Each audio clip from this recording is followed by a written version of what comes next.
Guys, welcome to your own channel the trading heist. चलिए देखते हैं नेक्स्ट वीक कौन से सेक्टर परफॉर्म कर सकते हैं। संडे टेक्निकल टॉक में आप लोगों का बहुत बहुत स्वागत है। हर वीक की तरह इस बार भी हम लोग एनालाइज करते हैं कि आने वाले वीक में कौन से सेक्टर परफॉर्म कर सकते हैं और उसमें से हम किन शेयर्स में काम कर सकते हैं या बाइंग या सेलिंग कर सकते हैं। बाइंग ये कहीं भी आप लोगों को बाइंग सेलिंग के लिए नहीं है, ये एजुकेशन पर्पस के लिए है। इससे अगर आप लोगों को हेल्प होती है तो लाइक और सब्सक्राइब करना ना भूलें। चलिए चार्ट पे चलते हैं और देखते हैं कि कौन कौन से सेक्टर अच्छा परफॉर्म कर सकते हैं। तो मैंने अभी सेक्टर लगा रखा है, यह है पीएसयू बैंक। पीएसयू बैंक एक बहुत ही शानदार, बहुत बढ़िया पैटर्न बना के ट्रेड कर रहा है। इसको हम बोलते हैं inverted head and shoulder pattern. बहुत ही बढ़िया, इसका अभी ब्रेकआउट भी आ चुका है क्योंकि ये ट्रेड कर रहा है। ये देखिए, ये बहुत ही शानदार खूबसूरत इन्वर्टेड हेड एंड शोल्डर बना हुआ है। तो अभी जो है इसका ब्रेकआउट भी आ चुका है। अगर ऊपर जाके ये कहीं रिटेस्ट करता है तो ये अपॉर्चुनिटी होगी इसको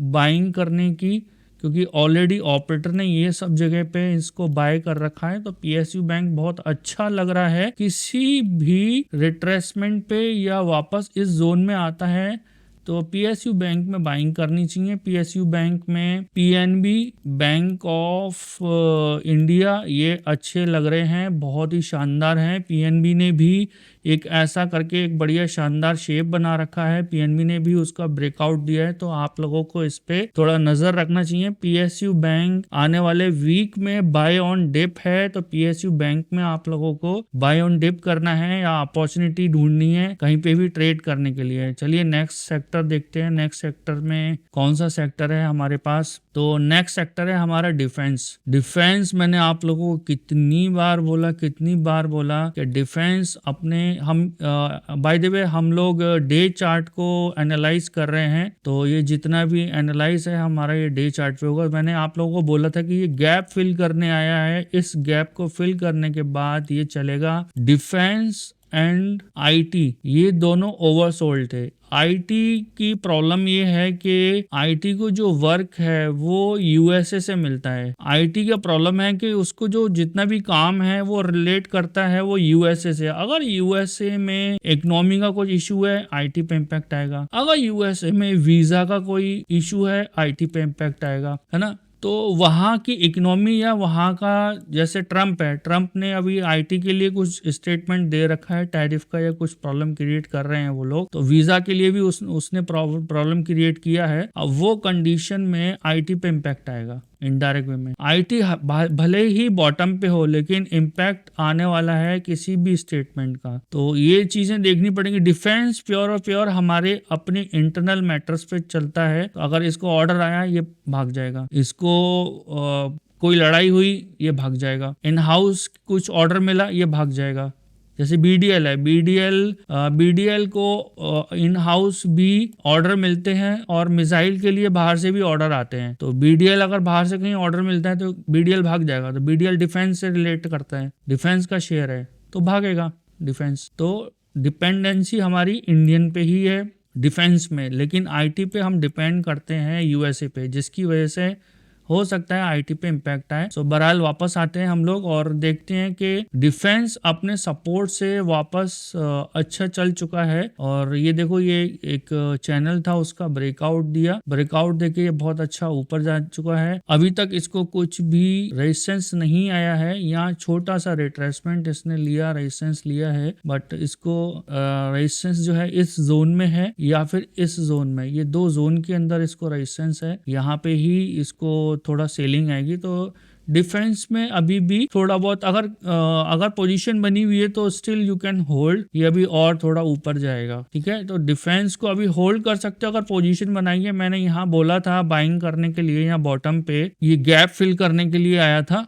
तो यहाँ पे मैंने बोला था आप लोगों को कि एक्यूमुलेट करो, ये बहुत अच्छी अपॉर्चुनिटी है। और यहाँ से देखो अच्छा रन कर चुका है। तो डिफेंस हमारा बहुत बढ़िया रन किया है। नेक्स्ट सेक्टर है हमारा रियलिटी भी आप देख सकते हो कि अब ये बुलिश होना शुरू हो गया। ये भी सपोर्ट ले गया है, ये भी बहुत अच्छा और शानदार सपोर्ट लिया है। आप देख सकते हो यहाँ पे ये बहुत बढ़िया सपोर्ट लिया है इस जोन में। मैंने आप लोगों को बोला था कि ये मेरे प्रीवियस संडे टेक्निकल टॉक के वीडियोस देखो, मैंने आप लोगों को ये बोला है इसमें कि यहाँ पे ये बहुत अच्छा सपोर्ट लिया है और इसमें इस ट्रेंड लाइन के ब्रेकआउट पे बाय हो सकता है। तो अभी ये अच्छा खासा बाइंग में जा रहा है, थोड़ा सा हॉल्ट कैंडल्स बना रहा है क्योंकि ये इसका रेजिस्टेंस जोन है। रेजिस्टेंस जोन पे तो हॉल्ट कैंडल बनाएगा ही बनाएगा, और अगर यहाँ से निकल गया तो फिर ये सीधा इस जोन में जाके रुकेगा और कहीं ये रुकने वाला नहीं है। तो रियलिटी भी अच्छा लग रहा है। रियलिटी अगर अपने इस रेजिस्टेंस को ब्रेक करता है तो बहुत अच्छा है, तो इसका हमें वेट करना पड़ेगा अपने रेजिस्टेंस को ये ब्रेक करे। रेजिस्टेंस जोन है इसका, सो 931 का जो है इसका एक रेजिस्टेंस जोन है। इस जोन को अगर ये ब्रेक करता है तो रियलिटी बहुत अच्छा है। आ जाते हैं निफ्टी फार्मा। फार्मा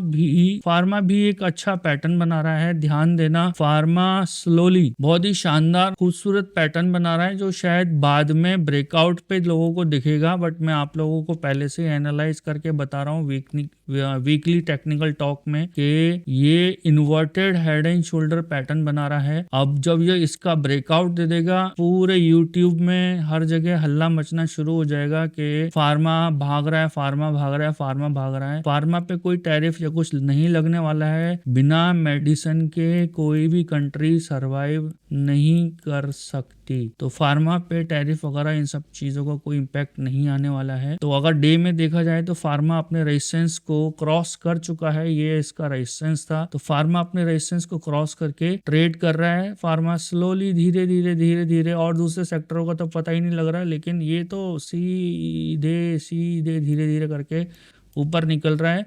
तो फार्मा अगर कोई डिप मिलता है ना, तो डिप में बाय करना है। ये जोन है फार्मा का बाइंग के लिए। देख लेते हैं कि कौन सा जोन निकल के आ रहा है। तो 22,376 ये एक जोन है, यहाँ पे फार्मा को बाय किया जा सकता है। बाय ऑन डिप है फार्मा, और ये एक अच्छा सपोर्ट का भी काम करेगा ये जोन इसका। तो अगर इस जोन में फार्मा में किसी अच्छे शेयर्स को बाय किया जाएगा तो वो अच्छा परफॉर्म करके दिखा सकता है, जैसे सिप्ला हो गया या ग्लेनमार्क फार्मा हो गया। ये शेयर्स पे आप लोगों को नजर रखना चाहिए। तो ये किसी भी डिप में इसको बाय किया जा सकता है। बहुत बड़ा पैटर्न बनाया हुआ, तो इसका ब्रेकआउट भी बहुत बड़ा आने वाला है। नेक्स्ट हमारा है कमोडिटी हमारा बहुत ही शानदार। अभी तो ये वीक तो आई थिंक काफी सारे अभी तक जितने भी हमने सेक्टर देखे उसमें कुछ ना कुछ बड़ा और बढ़िया पैटर्न बना हुआ है। तो कमोडिटी में भी कप हैंडल करके एक बहुत ही शानदार पैटर्न बना हुआ है। बहुत बड़ा इसका ब्रेकआउट आता है कप हैंडल का। ये कप हैंडल है, तो लेकिन प्रॉब्लम ये है कि ये सेक्टर अभी अपने रेजिस्टेंस पे है। तो आई डोंट थिंक सो कि ये अभी एकदम बड़ा ब्रेकआउट दे देगा, क्योंकि यहाँ पे डोजी बनाया है। तो हो सकता है कि ये अभी रिट्रेस करे, रिट्रेस करने के बाद ऊपर जाए। अभी ये ऊपर नहीं जाने वाला। तो कमोडिटी में अभी कुछ लगता नहीं है, बट पैटर्न बहुत अच्छा बनाया है। तो next week I don't think so कि ये चलेगा, यहाँ नेक्स्ट वीक खाली हो सकता है, तो ध्यान रखना पड़ेगा। ऑयल एंड गैस पे आप लोगों को नजर रखनी चाहिए गाइस। ये तैयार हो रहा है ऑयल एंड गैस। ये आप देख सकते हो कि मूविंग एवरेज भी क्रॉस कर चुका है, और ये प्राइस एक्शन भी हो चुका है। कैंडल्स ऊपर जा चुकी हैं। अगर कोई रिट्रेसमेंट होता है, व्हाटएवर कुछ भी रिट्रेसमेंट होता है यहाँ पे, वो बाइंग अपॉर्चुनिटी होगी। ऑयल एंड गैस मुझे लग रहा है आने वाले वीक में ऑयल एंड गैस बहुत अच्छा परफॉर्म कर सकता है।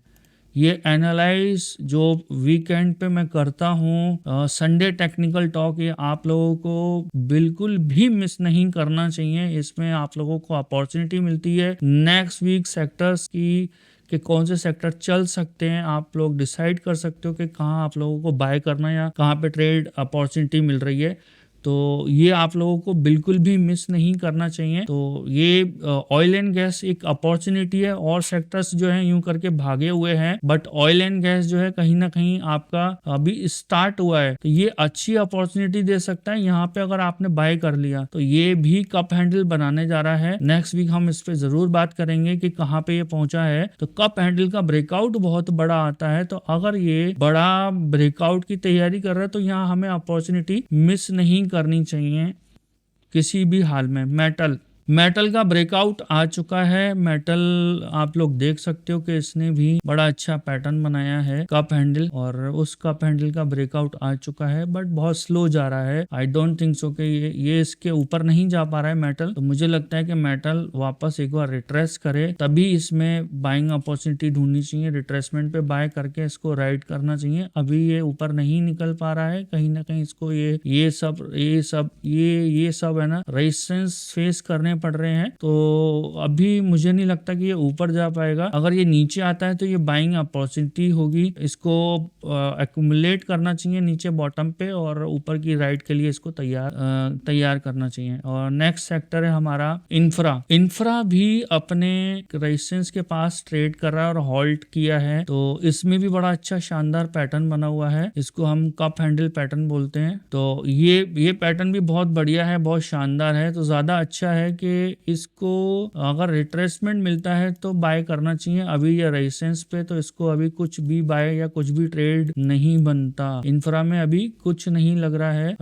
हमारा नेक्स्ट सेक्टर है ऑटो। ऑटो टॉप पे बैठा हुआ है अपने बड़े रेजिस्टेंस के पास। किसी भी बाइंग पे ऑटो को सेल करना है। ऑटो को बहुत बड़ा फायदा हुआ है जीएसटी की वजह से, बट ये बहुत ज्यादा स्ट्रेच हो चुका है। ये आप लोग देख सकते हो, ये एक बड़ा पैटर्न था। इस पैटर्न का बड़ा ब्रेकआउट भी आ चुका है। तो अब इसमें कोई ट्रेड नहीं बचा। इसको केवल और केवल सेल किया जा सकता है अगर ये अपने हाई कैंडल, ये जो ऊपर की कैंडल है, इस कैंडल के लो को, अपने टॉप की जो कैंडल है उसके लो को ब्रेक करता है तो इसमें सेलिंग आएगी। इसको सेलिंग अपॉर्चुनिटी देखनी चाहिए हम लोगों को। निफ्टी ऑटो में हम लोगों को सेलिंग अपॉर्चुनिटी देखनी चाहिए। ये एनालाइज मैं नेक्स्ट वीक के लिए कर रहा हूँ। नेक्स्ट वीक हमारा जो डेट होगा, कल जो डेट है वो है मंडे 21 सितंबर 2025 के लिए मैं ये कर रहा हूँ। तो नेक्स्ट ये पूरा वीक एनालाइज चलेगा और आप लोगों को हेल्प करेगा। तो इस वीडियो को देख के आप कम से कम अपना एक व्यू बना सकते हैं कि कौन से सेक्टर अच्छा चल सकता है, उसके ऊपर आप लोगों को ट्रेड कहाँ मिल सकता है। ये है एफएमसीजी सेक्टर। एफएमसीजी सेक्टर में कहीं कोई अपॉर्चुनिटी नहीं दिख रही है। एफएमसीजी अपने कंसोलिडेशन जोन में चला गया है। तो अभी इसमें सेलिंग ही है, अभी कुछ नहीं है। तो इसमें कुछ नहीं करना है। एफएमसीजी में आप देख सकते हो कि एक ही जोन के अंदर कंटिन्यू कैंडल्स बनी जा रही हैं। तो इसके अंदर कुछ नहीं है। एफएमसीजी में अभी कुछ नहीं है अपॉर्चुनिटी। नेक्स्ट सेक्टर है हमारा आईटी। आईटी में आप लोगों को भी पता है कि न्यूज चली है ट्रम्प की वजह से। सो लेट्स सी के मंडे में आईटी जो है डिप मारेगा। तो उस डिप में अगर ये आईटी यहाँ कहीं मिल जाता है तो बाय बनता है, क्योंकि कुछ ना कुछ न्यूज तो आती रहती है और उसका सॉल्यूशन भी निकलता रहता है। मार्केट में बैड न्यूज पे बाइंग होती है और गुड न्यूज पे सेलिंग होती है, ये हमेशा ध्यान रखना। तो ये अपने रेजिस्टेंस के पास पहुंच गया था। तो अभी बेहतर है कि अगर ये यहाँ से नीचे आना शुरू करता है, और आप देख सकते हो कि अपने रेजिस्टेंस के पास इसने इवनिंग स्टार बनाया है ना। ये 3 कैंडल का पैटर्न होता है, ये इस टाइप से कैंडल होती हैं। तो ये इवनिंग स्टार 3 कैंडल का पैटर्न है, तो इसने इवनिंग स्टार बना रखा है। तो अपने पिछली कैंडल के लो के नीचे अगर ये निकलता है तो इसमें सेलिंग स्टार्ट हो जाएगी। और ये न्यूज बेस्ड चल रहा है तो जाहिर सी बात है कि सेलिंग आ सकती है और सेलिंग इसको यहाँ तक ला सकती है। तो प्राइस यहाँ डिप में इसको बाय किया जा सकता है। अभी इसमें सेलिंग आने दो। निफ्टी आईटी में कुछ नहीं है अभी करने के लिए। निफ्टी फाइनेंस अभी रेजिस्टेंस के पास है। फाइनेंस को यहाँ पे एक रेजिस्टेंस है ना। तो ये रेजिस्टेंस से वापस नीचे आ रहा है, तो इसमें अपॉर्चुनिटी मिलेगी सेलिंग की। फाइनेंस में सेलिंग की अपॉर्चुनिटी मिल सकती है। ये आप देख सकते हो कि इसमें भी इवनिंग स्टार बनाया हुआ है, तो इसकी अपॉर्चुनिटी हम देख सकते हैं। इसमें सेलिंग अपॉर्चुनिटी देख सकते हैं। फाइनेंस के शेयर्स में सेलिंग हो सकती है नेक्स्ट वीक। तो ये हमें ध्यान रखना है कि इसमें सेलिंग अपॉर्चुनिटी देखनी है फाइनेंस में। इसमें बहुत सारे शेयर्स हैं, L&T finance, Bajaj finance, M&M finance. Muthoot finance मत करना क्योंकि गोल्ड के भाव बढ़ रहे हैं तो उसका इंपैक्ट आता है मुथूट फाइनेंस में। मुथूट फाइनेंस की इनकम जो है गोल्ड लोन से होती है, उसको कोई फर्क नहीं पड़ने वाला फाइनेंस की, उससे वो गोल्ड से चलता है। सो ये नेक्स्ट सेक्टर है हमारा प्राइवेट बैंक। प्राइवेट बैंक यहाँ पे थोड़ा सा रेजिस्टेंस ले रहा है। यहाँ पे ये बहुत अच्छा पैटर्न बनाया है, इन्वर्टेड हेड एंड शोल्डर, जिसके लिए अब ये राइट शोल्डर के लिए नीचे आएगा प्राइवेट बैंक। तो हो सकता है कि नेक्स्ट वीक प्राइवेट बैंक में सेलिंग रहे, नेक्स्ट वीक प्राइवेट बैंक में हो सकता है सेलिंग रहे, और सेलिंग पे हम लोगों को अपॉर्चुनिटी देखनी है। सपोर्ट के आसपास हम बाइंग अपॉर्चुनिटी देखेंगे बैंकिंग में। अभी हो सकता है कि नेक्स्ट वीक जो है सेलिंग रहे। तो ये हमारा नेक्स्ट वीक के सेक्टर्स के लिए एनालाइज था, और अगर ये एनालाइज आप लोगों को अच्छा लगता है, काम आता है, यूजफुल है, सो प्लीज लाइक और सब्सक्राइब करें, और कमेंट सेक्शन में मेरे को जरूर बताएं कि आप लोगों को ये एनालाइज कैसा लगता है और किस तरीके से हेल्प करता है। ये आपके एक लाइक और कमेंट से मेरे को बूस्ट मिलता है। सो प्लीज लाइक और सब्सक्राइब करना ना भूलें, और किसी भी ट्रेड को लेने से पहले अपने फाइनेंशियल एडवाइस से एडवाइस करें, तभी कोई ट्रेड लें। जय हिंद, जय भारत।